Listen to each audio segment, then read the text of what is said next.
Olá pessoal, eu sou o professor Edson Pinto, professor de literatura, faço parte do projeto central do Enem na área de linguagem.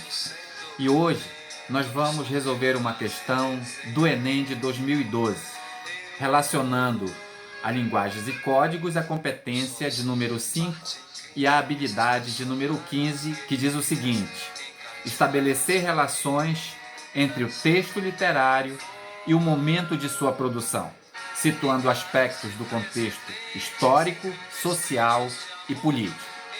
O texto que nós vamos ler faz parte da chamada poesia marginal. Nos tristes anos 70, um grupo de jovens se auto-intitulou Marginais, daí que vem o nome poesia marginal. E eles romperam criativamente com a intelectualidade dos modernistas, partindo para uma arte anticultural e pós-moderna. A primeira ideia que nós temos que ter do nome poesia marginal é pelo fato dessa poesia ter sido desenvolvida durante os anos 70, momento em que estava no auge, né, do famoso AI-5, Ato Institucional número 5, de 1968, que foi instituído pelo general Costa e Silva e que teve nos anos 70 seu momento mais difícil, trazendo um tempo nebuloso de censura, perda de direitos políticos, a não liberdade de imprensa, que abalaria fortemente a nossa história política. E a poesia marginal do texto que vamos ler foi um dos focos de combate a esse momento da história do Brasil. Vamos lá? Enem 2012, poema Logia e Mitologia, de Cacaso. Meu coração de 1972 já não palpita fagueiro. Sabe que há morcegos de pesadas olheiras, que há cabras malignas, que há cardumes de hienas infiltradas. No vão de unha na alma, um porco belicoso de radar, e que sangra e ri, e que sangra e ri. A vida anoitece provisória. Centuriões, sentinelas, do Iapoque ao Chuí. Poema da década de 70, da poesia marginal, do escritor Cacaso. Muito bem. Como se percebe, o poema ele foi escrito num período em que os artistas eram vigiados, né? Quer dizer, a poesia foi desenvolvida sobre a mira, sobre o olhar da polícia nos anos 70. E é um tipo de manifestação artística que vai denunciar, que vai protestar contra o período, né, do regime militar, o regime da ditadura. É uma poesia, de certa forma, anárquica, que não se filia a nenhuma outra estética em particular. Você vai perceber isso quando passar a ler outros textos de outros autores. Muito bem. Quando ele diz meu coração de 1972, observe que ele nos coloca no momento em que a ditadura está em seu processo, né?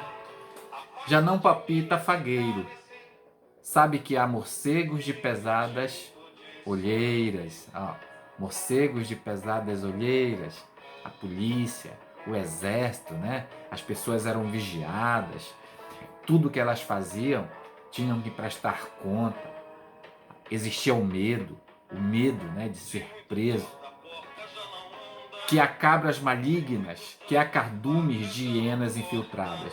Observe as metáforas, né, as alegorias que ele vai utilizando, morcegos de pesadas olheiras, cabras malignas, cardumes de hienas infiltradas, né, que são os policiais. No vão da unha na alma, um porco belicoso de radar, e que sangra e ri, e que sangra e ri. A vida anoitece provisória, centuriões, sentinelas do Iapoque ao Chuí, ou seja, em todo o nosso país, em todo o Brasil, em toda a sua extensão, vive-se o drama, né, da ditadura militar. Então, essa poesia chamada de marginal, no primeiro momento nós vimos a questão do momento histórico, mas também ela é chamada de marginal em função do meio pelo qual os artistas faziam essa poesia circular. Ou seja, eles abandonam os meios tradicionais que eram as editoras, os livros, né, as livrarias, e essa literatura ganha as ruas. Agora, você não vai à livraria para ler um texto. Você pode lê-la nos banheiros públicos, né, nas praças, nas universidades. Recebeu o nome também, né, essa literatura que era produzida em panfletos. Existia na época o que nós chamamos de mimeógrafos.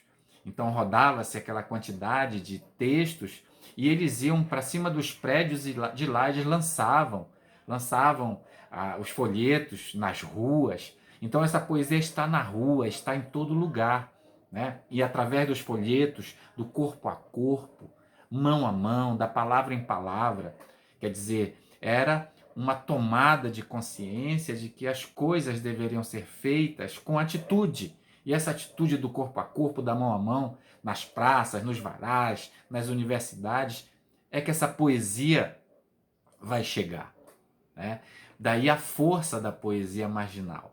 E quando eu digo que ela não se alia a nenhuma estética, ela se aproxima, de certa forma, da poesia concretista, a imagem, as ruas, os centros urbanos, que é típico desse tipo de texto, dessa literatura.